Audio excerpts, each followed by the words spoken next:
محترم ناظرین، السلام علیکم ورحمۃ اللہ وبرکاتہ۔ الحمد للہ رب العالمین، والصلاة والسلام علی سید المرسلین وآلہ واصحابہ اجمعین۔ اما بعد فاعوذ باللہ من الشیطان الرجیم، بسم اللہ الرحمن الرحیم۔ الا ان اولیاء اللہ لا خوف علیہم ولا هم يحزنون الذین آمنوا وكانوا يتقون۔ صدق اللہ العظیم وصدق رسولہ النبی الامین الکریم، ونحن على ذلك لمن الشاہدین والشاکرین، والحمد للہ رب العالمین۔ ناظرین کرام، آج کا موضوع ہے حضرت مخدوم پاک کے خلفائے کرام۔ مگر سب سے پہلے نبی اکرم نور مجسم صلی اللہ علیہ وسلم کی بارگاہ عظمت و رفعت میں درود و سلام کی ڈالی نچھاور کریں۔ اللہم صلی علی سیدنا محمد وعلی آل سیدنا محمد بارک وسلم صلاۃ و سلاما دائما علیک یا رسول اللہ۔ ناظرین، مجھ سے پیش رو خطیب سے حضرت سیدنا عبد الرزاق نور العین علیہ الرحمہ کا تذکرہ سماعت فرمایا،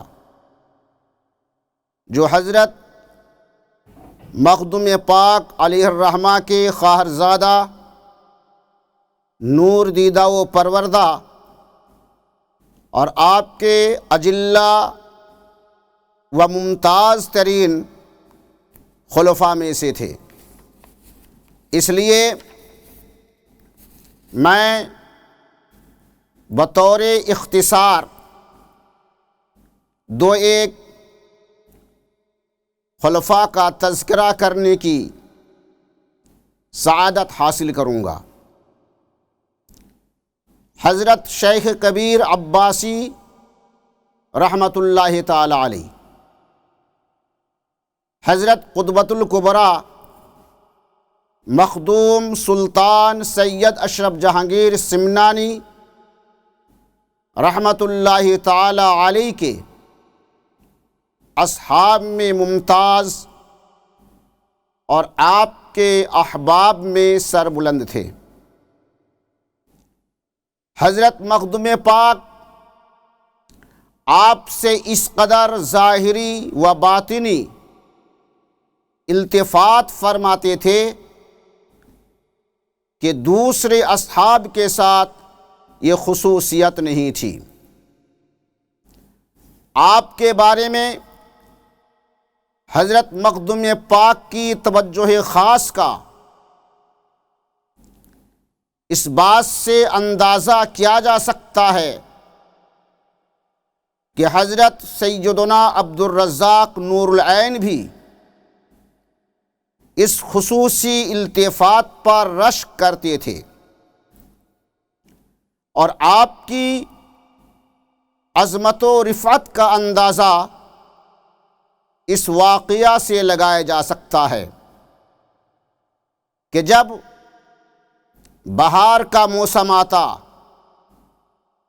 اور باغات میں پھول کھلنے لگتے تو آپ سیر گلشن کے لیے نکل پڑتے، کیونکہ مناظر قدرت کے نظارہ سے آپ کے اندر بہت ہی قوی جذبہ حق پیدا ہو جاتا تھا، اور عالم مستی اور استغراقی کیفیت کی حالت میں بہت دور دراز کا سفر طے کر لیتے تھے۔ پھر جب آپ اپنی اصلی حالت پر لوٹتے تھے تو اپنی منزل کی طرف لوٹ آتے تھے۔ ایک دن ایسے ہی جذب و وجد کی حالت میں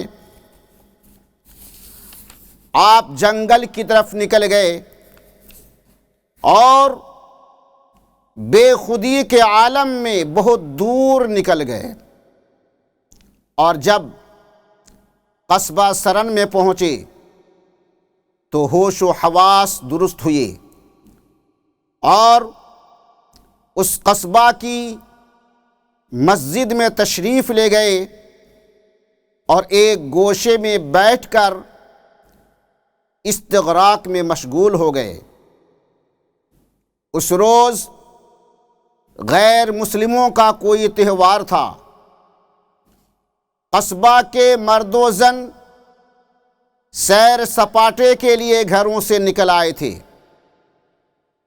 ان میں سے کچھ لوگ مسجد کے دروازے پر پہنچ کر خوب شور و شرابہ اور ناشائستہ حرکتوں میں مشغول تھے۔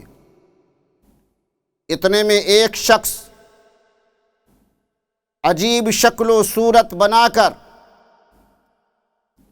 گدھے پر سوار ہو کر مسجد کے دروازے پر آ گیا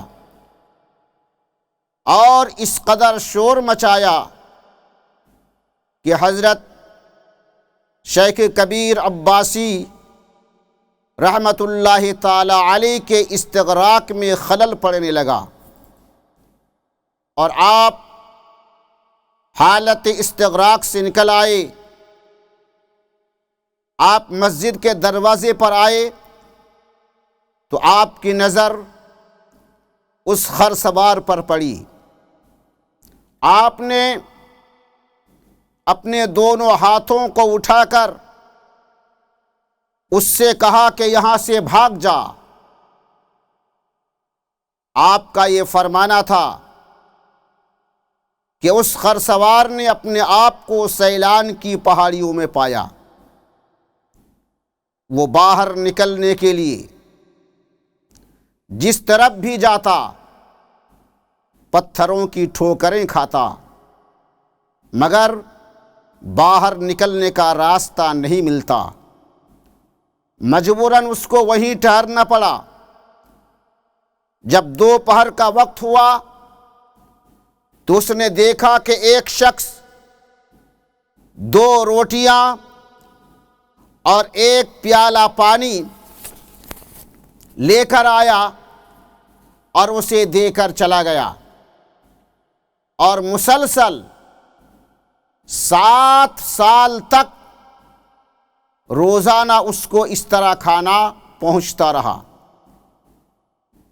ایک مرتبہ حضرت مخدوم پاک علیہ الرحمہ عازم حرمین شریفین ہوئے، اور حضرت شیخ کبیر سے فرمایا کہ اس بار اس سفر میں تم بھی ہمارے ساتھ چلو گے۔ حضرت شیخ کبیر نے عرض کیا کہ اس سے بڑھ کر اور کیا سعادت ہو سکتی ہے کہ حضور والا کی معیت میں زیارت حرمین شریفین کا شرف حاصل ہوگا۔ اس سے قبل جب بھی حضرت مخدوم پاک رحمت اللہ تعالی علیہ کسی سفر پر تشریف لے جاتے تھے تو خانقاہ کی نگرانی اور نظم و نسق حضرت شیخ کبیر کے سپرد کر کے جاتے تھے، اور اس مرتبہ شیخ کبیر کو ساتھ لے کر مخدوم پاک عازم سفر ہوئے۔ جب آپ کا قافلہ سیلان کی سرحد پر پہنچا تو دامن کوہ میں آپ نے نزول فرمایا۔ چند قلندر لکڑیاں اور گھاس وغیرہ لینے کے لیے جنگل کی طرف نکل گئے۔ وہاں ان لوگوں نے ریچھ کی شکل و صورت کا ایک عجیب و غریب جانور دیکھا، لیکن جب غور سے دیکھا تو پتہ چلا کہ انسان ہے۔ یہ قلندر واپس آ کر حضرت مخدوم پاک رحمت اللہ تعالی علیہ سے تمام واقعہ بیان کیا۔ آپ نے کچھ لوگوں کو بھیج کر اس کو اپنے پاس بلایا اور اس کا حال دریافت کیا اور فرمایا کہ تجھ پر کیا افتاد پڑی ہے۔ اس نے تمام ماجرا بیان کیا۔ حضرت مخدوم پاک نے فرمایا کہ جو شخص تم کو روزانہ روٹیاں اور پانی پہنچاتا تھا، اگر تم اس کو دیکھ لو تو پہچان لوگے؟ اس نے کہا جی ہاں، جانور بھی تو اپنے محسن کو پہچان لیتا ہے اور میں تو انسان ہوں۔ حضرت مخدوم پاک نے حضرت شیخ کبیر کو طلب فرمایا۔ اس شخص نے جیسے ہی حضرت شیخ کبیر کو دیکھا دوڑ کر آپ کے قدموں سے گر پڑا، آپ کے قدموں سے لپٹ گیا۔ حضرت مخدوم پاک نے فرمایا کہ اب کرم کا وقت ہے۔ حضرت مخدوم پاک نے فرمایا کہ اب کرم کا وقت ہے، یعنی اس نے بہت مشقتیں جھیلی ہیں، اب لطف و کرم کا وقت آ گیا ہے۔ اس کھوٹے سکے کو عشق الہی کی آگ میں تپا کر کندن بنا دو۔ حضرت شیخ کبیر رحمت اللہ تعالی علیہ نے عرض کیا اور کہا اس ذرہ حقیر کی کیا مجال کہ آفتاب کے سامنے چمکنے کی کوشش کرے۔ حضرت مخدوم پاک نے فرمایا کہ اس کے درد کا درما تمہاری سپرد کیا گیا ہے اور اس کے درد کا علاج تمہارے پاس ہے، اس کی دوا تمہارے پاس ہے۔ آخر کار حضرت مخدوم پاک کے حکم کے مطابق اس کے جرم کو معاف کیا اور کلمہ شہادت پڑھا کر داخل اسلام کیا۔ حضرت مخدوم پاک نے اس کو اپنے حلقہ ارادت میں داخل کیا اور اس کے حد سے زیادہ دراز بالوں کو سنت کے مطابق اپنے ہاتھوں سے تراشے، پھر فرمایا کہ اپنی آنکھیں بند کرو۔ چنانچہ انہوں نے اپنی آنکھیں بند کر لی اور آنے واحد میں اپنے مقام پر پہنچ گیا، اپنے گھر کو پہنچ گیا۔ اور پھر اس نو مسلم نظر کردہ محبوب یزدانی سے عجیب و غریب کرامتوں کا ظہور ہوا۔ سبحان اللہ، جس نے کہا خوب کہا ہے کہ نگاہ ولی میں وہ تاثیر دیکھی، بدلتی ہزاروں کی تقدیر دیکھی۔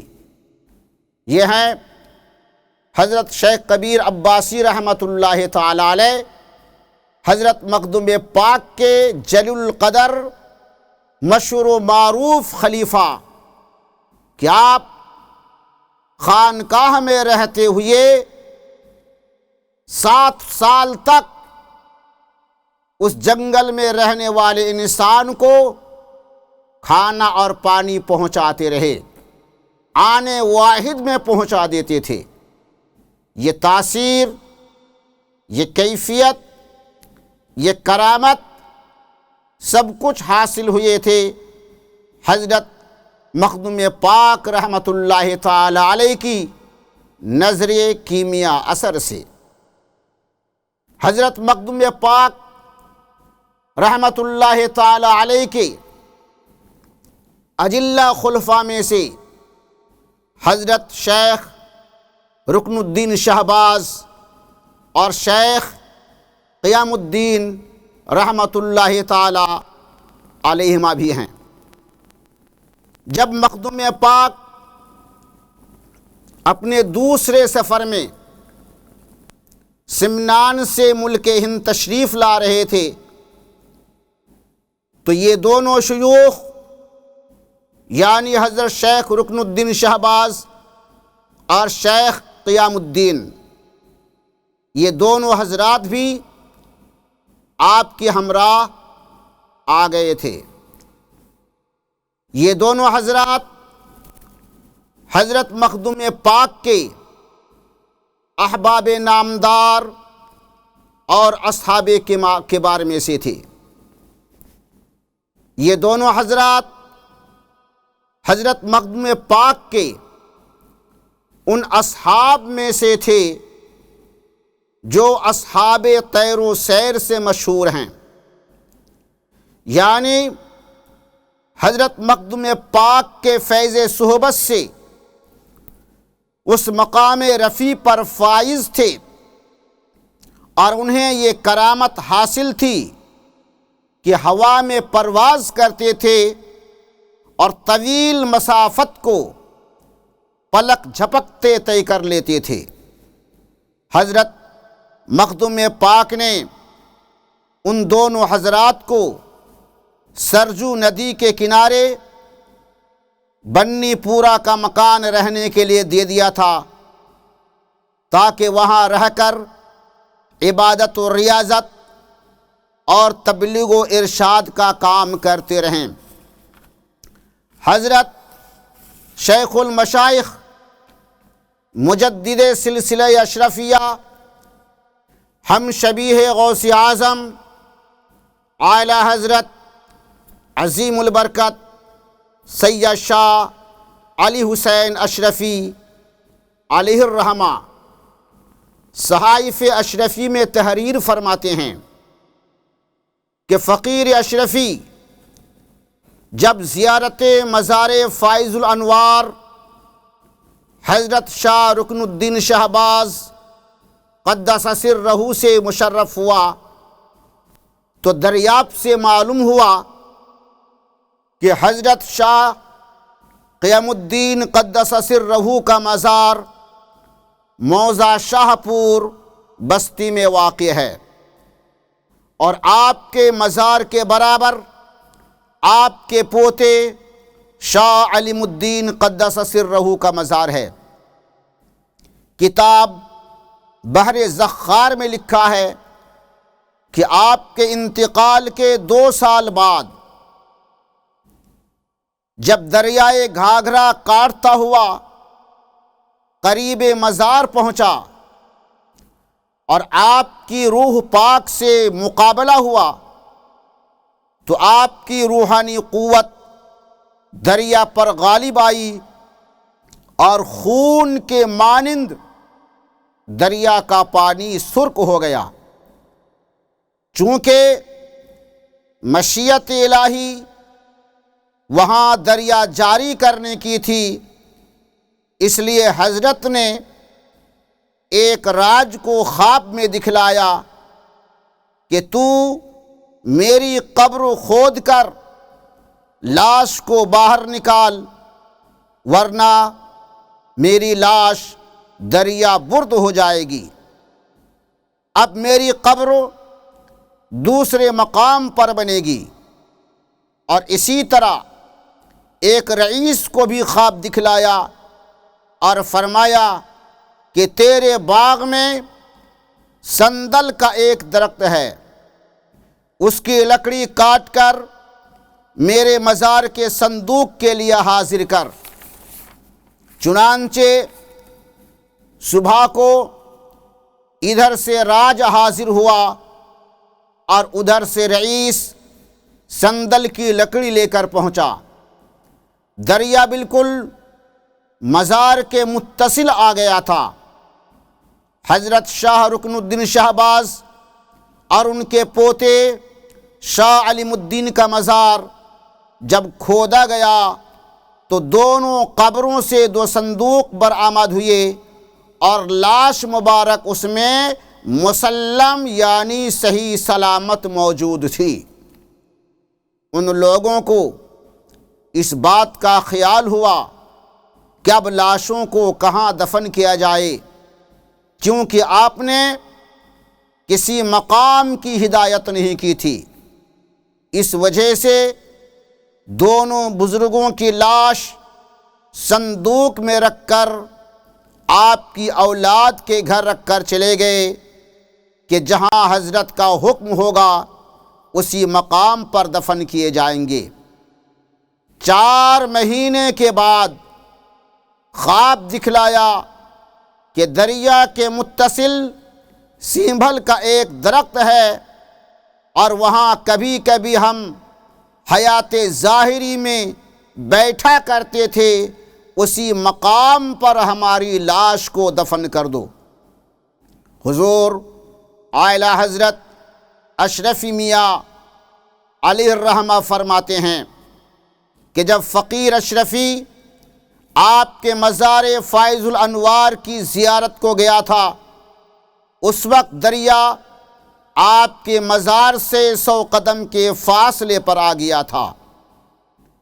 وہاں کے مخدوم زادے مرد و عورت سب فقیر کے دست پر مرود ہوئے اور مولانا سید محمد تقی مرحوم صاحب سجادہ کو فقیر نے بعطائے خرقہ شرف خلافت سے مشرف کیا۔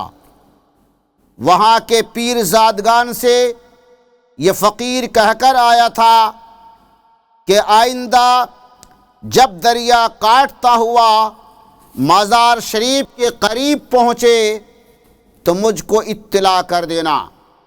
چنانچہ 40 برس کے بعد جب دریا بڑھتا ہوا مزار شریف کے عین چبوترا سے مل گیا تو میرے خلیفہ مولوی سید تقی نے مجھ کو آ کر اطلاع دی۔ میں نے اپنے پیر و مرشد حاجی ابو محمد سید اشرف حسین اشرفی زاد اللہ فیضانہ کی خدمت میں یہ واقعہ عرض کیا۔ تیسرے دن آپ نے فرمایا کہ مجھ پر یہ بات ظاہر ہوئی ہے کہ 2 بزرگ شرق رو انہی مزاروں پر فاتحہ پڑھ رہے ہیں۔ اب میں تم کو اجازت دیتا ہوں کہ دونوں قبروں کو کھول کر لاشیں نکالو اور سمت جنوب و مشرق جہاں جدید روضہ بغرض منتقل کرنے کے لیے بنا ہے اس میں لے جا کر دونوں لاشوں کو دفن کر دو۔ چنانچہ اس فقیر اشرفی نے بموجب ارشاد عالی وہاں حاضر ہو کر 2 صندوق جدید تیار کرائے اور گرد مزار شریف پردہ کر کے دونوں صندوقوں میں دونوں بزرگوں کی لاشیں ایک چادر جدید میں مکفون کر کے تختہ صندوق بند کیا اور جوار و دیار کے مریدوں کو اطلاع دی کہ سب حاضر ہوں۔ چنانچہ سینکڑوں آدمی جمع ہو گئے۔ اس فقیر اشرفی نے جماعت مریداں لاش مبارک کو اپنے کاندھے پر اٹھائی اور مقام مدفن میں پہنچائی۔ اس وقت کا حال بیان نہیں کر سکتا کہ میرے قلب پر کس قدر کیفیت پرجوش تھی۔ رقت کا یہ عالم تھا کہ ضبط کی تاب نہ تھی۔ سب لوگ کلمہ شہادت پڑھتے ہوئے مقام روضہ عالی میں دفن کیا۔ یہ عجیب کرامت حضرت کی ظاہر ہوئی کہ اولاً 2 برس کے بعد مزار مقدس منتقل کرنے کا حکم دیا، لیکن لب دریا ہی مدفن پسند کیا۔ پھر 300 برس بعد اس فقیر اشرفی سے یہ کام لیا۔